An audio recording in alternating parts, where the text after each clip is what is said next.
naza na likambo ya somo mpo na nayebisa bino ekomeli ngai boyebi mikolo oyo lokola biso bakongole toza kosufrir mingi na constipation eza kosala ngai libumu ekomi beton libumu ekomi mwelon inyase yo oza mongala epa na bino basalaka ndenge nini inyase akata ye na koseka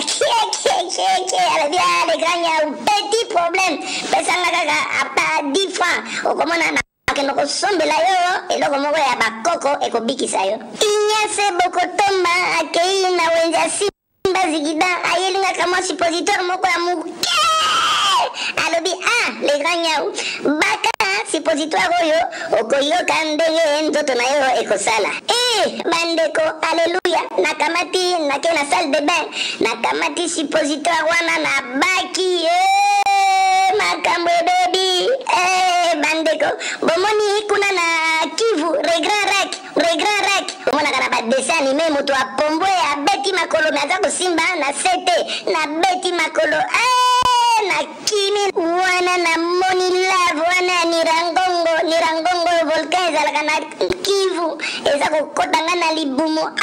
nakamati na sekami lokola Abdul Mohamed Jafar sambelaka nakamati na pelisi ventilateur encore mokolo wana chance snele asalaki delestage te lokola mesana mikolo nyonso mosala mabe nakamati nalobi na munoko ya mboka nakamati nalobi na Kinyarwanda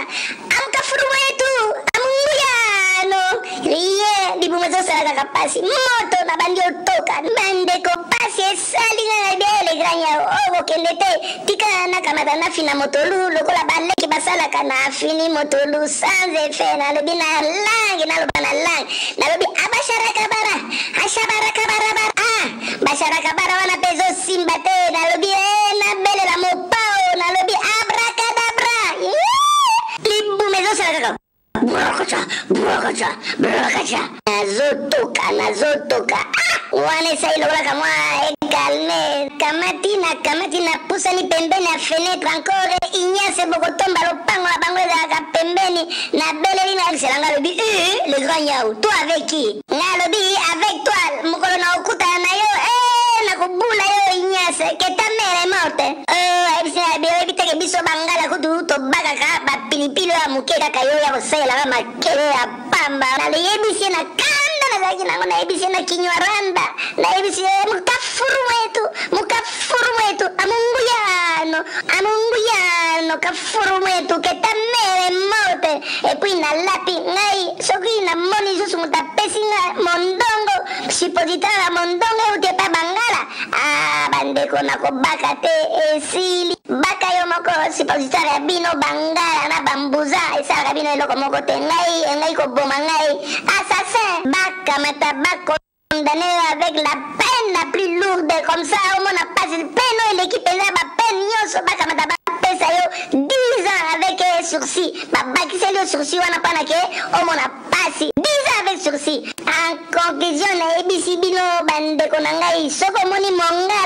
mongala ye alobi apesa yo suppositoire ya mondongo pana libumu eza koswa yo komekate surtout moko oyo adoucire bamerce ezali nzembo ya pepe kale yolie nini nalie nguba kwasa yolie nini komeka soki mukete okamata obaka suppositoire ya mondongo oyo mongala akamati alingo kosa yo okoloba na munoko ya mboka amukafurumwe